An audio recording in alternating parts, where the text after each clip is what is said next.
Serial killer वो कहलाते हैं जिसने 3 और 3 से ज़्यादा किलिंग्स की हों एक सीक्वेंस में। लेकिन आप बताओ इसे क्या नाम दोगे जो 100 बच्चों का कत्ल करके उसके डेड बॉडीज को एसिड में पिघलाने के बाद उसे टॉयलेट में फ्लश कर देते हैं। It's a Javed Iqbal, A prolific serial killer, 100 मासूम बच्चों का कातिल। आपने 200 बच्चे क्यों नहीं कत्ल किए? 100 क्यों? इंतकाम कर रहे थे ना, इंतकाम कर रहे थे। मेरे पास आज भी इतने पैसे थे कि मैं ये सिलसिला जारी रख सकता। हेलो जी, आज जो मैं केस के बारे में बात करने वाला हूँ वो पूरे पाकिस्तान के हिस्ट्री और पूरी दुनिया में आई थिंक ऐसा कभी नहीं हुआ है। इस इंसिडेंट के बाद पूरे पाकिस्तान के लोग सहम गए थे। सो ऐसे क्या रीजंस थे कि वहाँ की सड़कें खाली रहने लगी, माँ बाप अपने बच्चों को बाहर जाने से रोकने लगे? वो सबका सिर्फ एक ही डर था, the child serial killer Javed Iqbal. और ये कहानी शुरू होती है सिर्फ एक कन्फेशन से।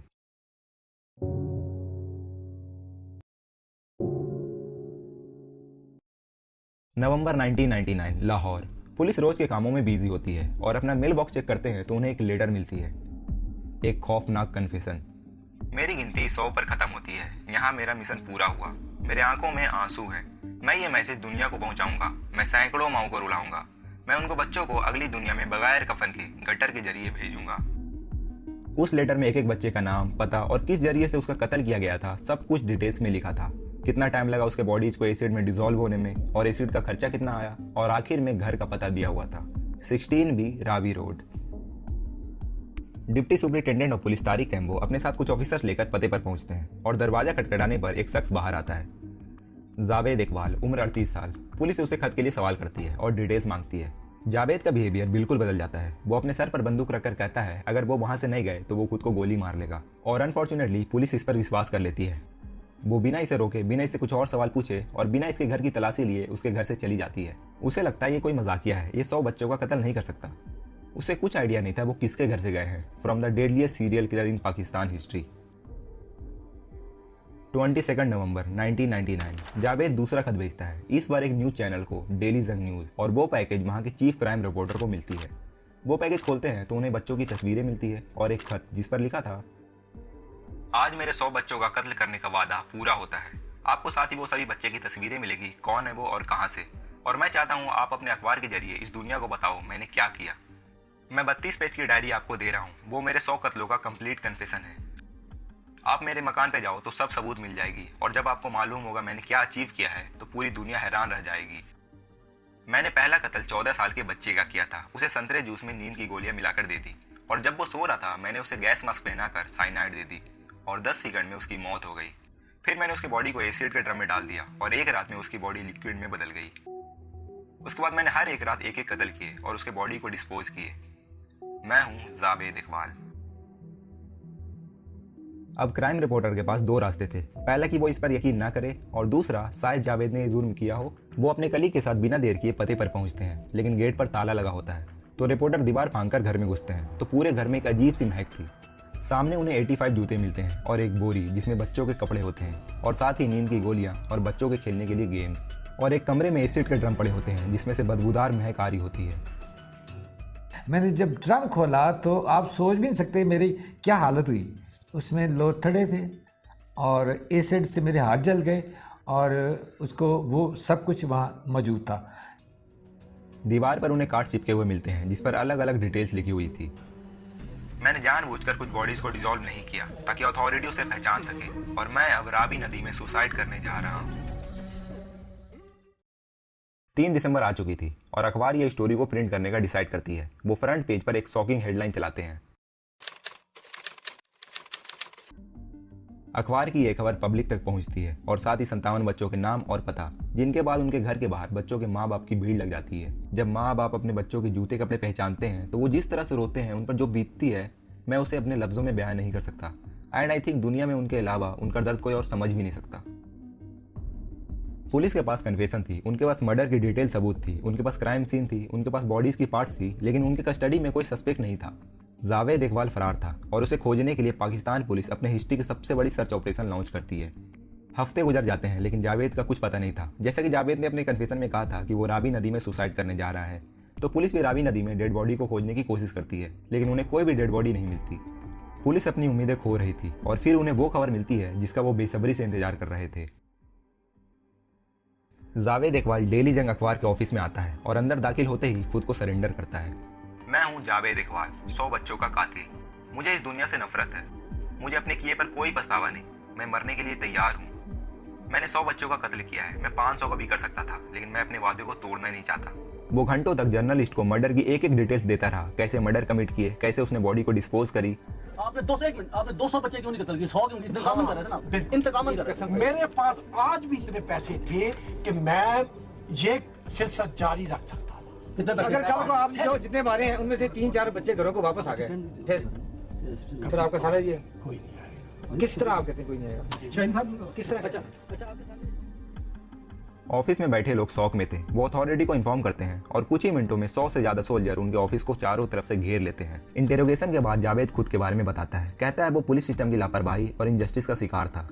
और जैसे जैसे वो और चीज़ों को रिवील करता जाता है, ये पजल और गहराई से खुलती जाती है। जब मैं इस केस की स्टडी कर रहा था तो मैं सोचता रहा, मैं बार बार खुद से पूछता रहा कि एक इंसान को इस दुनिया से क्या नफरत हो सकती है कि वो इस हद तक कर गुजरता है। और फिर मुझे जावेद के डिस्टर्बिंग पास्ट के बारे में पता चलती है।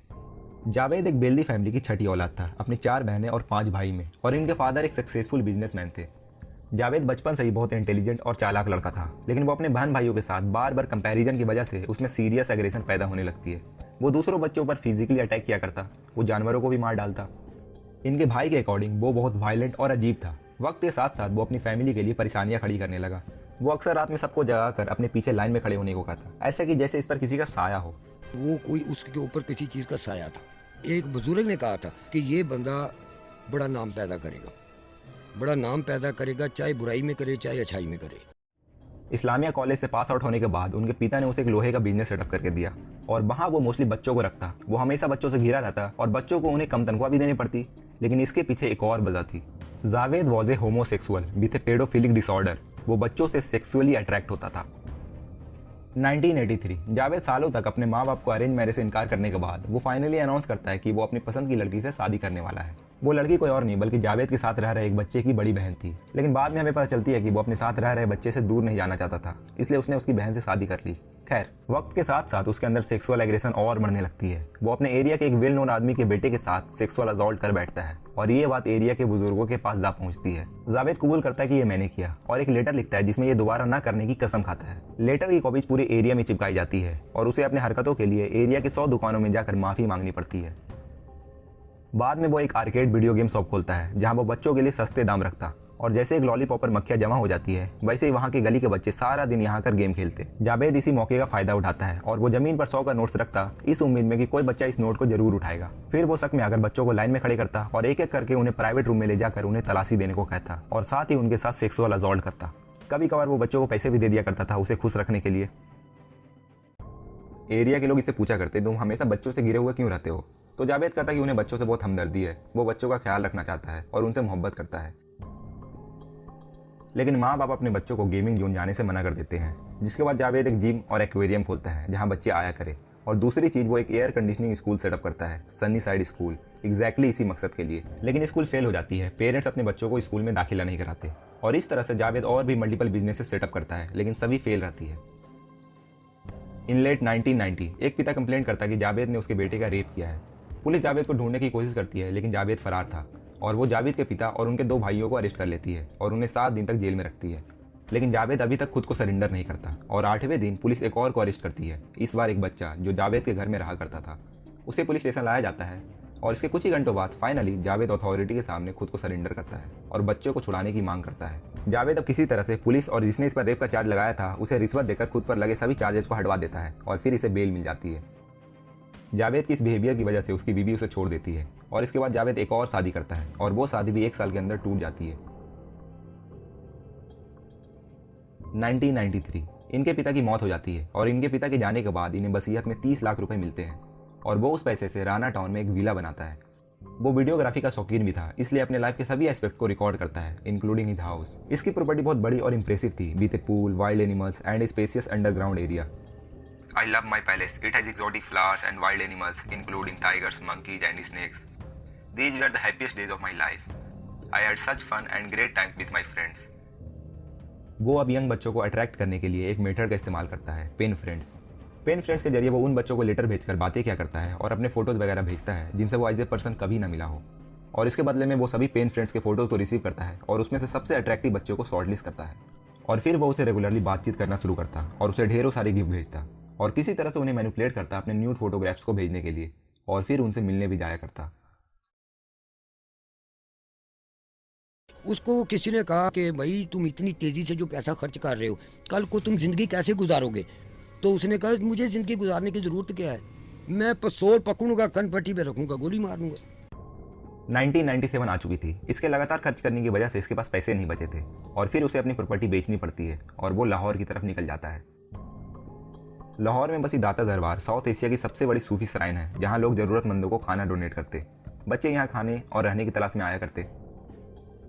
जावेद को यहाँ परफेक्ट हंटिंग स्पॉट मिलती है। वो बच्चों को खाना देने के बहाने और किसी तरह से बहका कर उन्हें अपने घर लाया करता और उनके साथ गलत हरकतें करता है। जावेद इकबाल के लाइफ में सबसे बड़ा टर्निंग पॉइंट तब आती है जब वो दाता दरबार से एक 18 साल के लड़के को घर लाता है। सितंबर 1998। मैंने एक खूबसूरत 18 साल उम्र लड़के को देखा। मैंने रोजगार के लिए उसे अपने नौकर बनने की सलाह दी। वो मान गया और फिर मैंने उसे घर लाया। घर लाने के बाद मैंने उसे कैद कर लिया और उसके साथ जबरदस्ती की और मसाज करने को कहा और बाद में मैंने उसका रेप किया। मैंने दरवाजे को लॉक किया और चाबी को तकिए के नीचे रखकर सो गया। उस लड़के को वहीं जमीन पर सोना पड़ता है और रात के दौरान लड़का एक ऊपर रखे राइफल को देखता है और राइफल के हैंडल से जावेद के सर पर दे मारता है और मारता रहता है। पूरे मोहल्ले में चीखने चिल्लाने की आवाज़ आई थी और पुलिस के पहुंचने पर जावेद जमीन पर गिरा हुआ था और उसके सर से बहुत खून बह रही थी। जावेद को 22 दिनों तक कोमा में रहना पड़ता है और उसके एक तरफ का जबड़ा टूट चुकी थी और उसकी स्कल फ्रैक्चर कर गई थी। उसका परिवार उसके मेडिकल बिल देने से मना कर देती है और उसकी बूढ़ी होती माँ इसका ख्याल रखने की कोशिश करती है। वो रात भर इसके लिए आंसू बहाती है।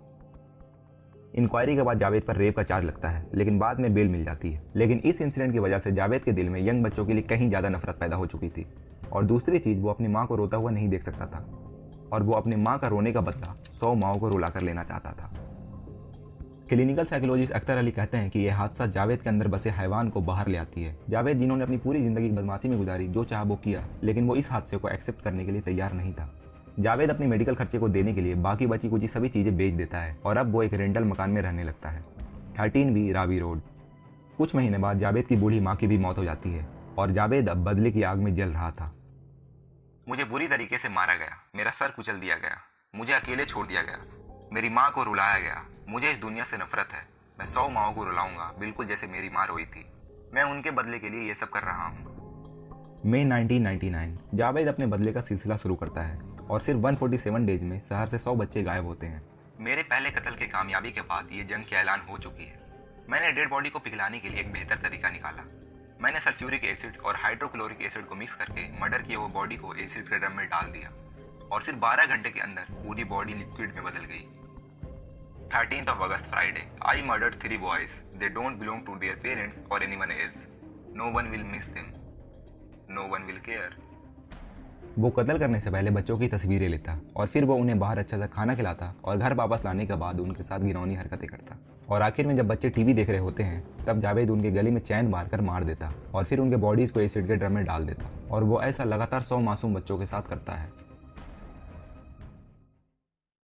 जावेद इकबाल के सरेंडर के बाद पुलिस एविडेंस कलेक्ट करना शुरू करती है। वो उनके फैमिली से मिलते हैं जिनके बच्चे महीनों से गायब थे और वो 100 बच्चों में से एक एक बच्चे की पहचान करने की कोशिश करते हैं। सारी तहकीकात करने के बाद बच्चों के जूते, कपड़े, फोटोग्राफ्स को अकाउंट में लेकर टोटल 100 बच्चों में से 80 बच्चों की पहचान हो पाती है और बाकी के बच्चों की बॉडीज पूरी तरह से डिजोल्व हो गई थी। उसे नदी में बहाया जा चुका था तो उसकी पहचान नहीं हो पाती। मैंने धोखे से बच्चों को घर लाया और उसका कत्ल करने के बाद एसिड के ड्रम में डाल दिया और जब उसकी बॉडी पूरी तरह से डिजोल्व हो गई तो मैंने उसे टॉयलेट में बहा दिया। मेरा पड़ोसी गंदे महक के लिए शिकायतें करता। फिर मैंने बॉडी को रावी नदी में बहाना शुरू किया। किसी को शक नहीं हुआ मैं क्या कर रहा हूँ, किसी को फर्क नहीं पड़ता। मीडिया के द्वारा जब यह खबर पूरे पाकिस्तान में फैलती है तो सभी लोग सन्न रह जाते हैं जब इन्हें पता चलती है कि जावेद ने बच्चों को किस दरिंदगी से मारा। पूरे लाहौर में सिर्फ माओ की रोने की आवाज़ थी। जो सदमा इन्हें लगा था वो इनके जीते जी कभी मिट नहीं सकती थी। लोगों को यकीन नहीं हो रहा था कि एक इंसान ऐसी दरिंदगी कैसे कर सकता है, मगर अफसोस ये सच था। सड़कें खाली रहने लगती है, माँ बाप अपने बच्चों को बाहर जाने से रोकने लगते हैं, लोग कोर्ट के सामने हड़ताल करके बैठ जाते हैं और इंसाफ की गुहार लगा रहे होते हैं।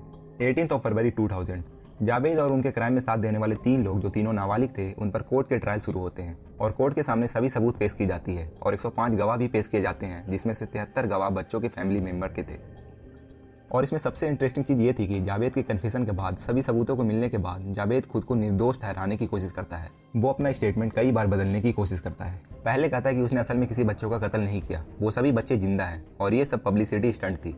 दूसरे स्टेटमेंट में कहता है कि 20 लोग इनके घर में आकर बच्चों को कत्ल करके गए हैं और वो किसी को ना बचा सका, इसलिए उसने गिल्ट में आकर खुद को सरेंडर किया। तीसरी स्टेटमेंट में कहता है कि उसने कत्ल तो किए हैं, लेकिन इसलिए ताकि सड़क पर रह रहे बच्चों को अटेंशन मिल सके और सरकार उस पर ध्यान दे सके। लेकिन कोर्ट ये सभी स्टेटमेंट को रिजेक्ट कर देती है, क्योंकि कोर्ट के पास सिर्फ जावेद के कन्फेशन ही नहीं थी, बल्कि इनके पास वैलिड प्रूफ थी। बच्चों के फोटोज थे, कपड़े थे, उनके जूते थे और इवन बॉडीज के पार्ट्स भी थी। और इनके पास गवाह भी थी जिन्होंने जावेद को उन बच्चों के साथ देखा था और फिर बच्चे गायब हो गए। और ये ट्रायल घूम फिर कर 2 महीने तक चलती है और जज अपना फैसला सुनाता है, जो कि पाकिस्तान के हिस्ट्री में आज तक किसी को ऐसी सजा नहीं मिली थी।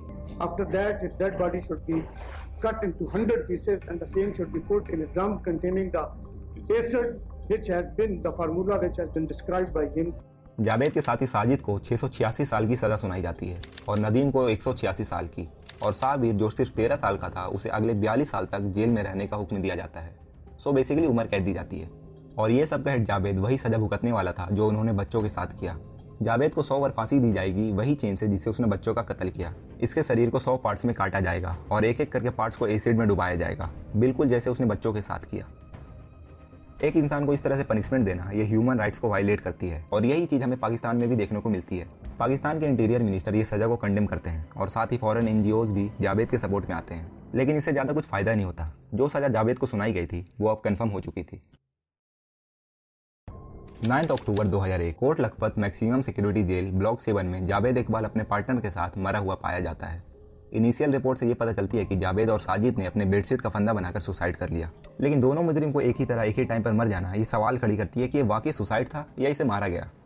फिर और इन्वेस्टिगेशन के बाद पता चलती है कि रात 10 और 2 बजे के बीच में CCTV कैमरा बंद थी और गार्ड भी सो रहा था। शायद हो सकता है इसमें किसी शख्स का हाथ हो, लेकिन फिर भी कोई ऐसा क्यों ही करेगा, क्योंकि जावेद को ऑलरेडी मौत की सज़ा सुनाई जा चुकी थी। और ये सब देखते हुए जावेद के कत्ल का पुख्ता सबूत ना होने की वजह से इसे सुसाइड मान लिया जाता है और गवर्नमेंट भी इसे ऑफिशियली सुसाइड डिक्लेयर कर देती है।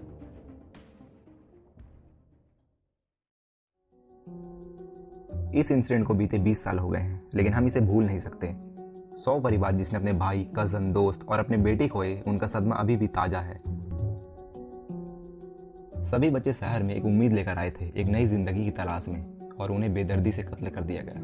हम एटलीस्ट उनके परिवार को याद कर सकते हैं और ऊपर वाले से दुआ कर सकते हैं कि कभी भी ऐसा दोबारा किसी के साथ ना हो।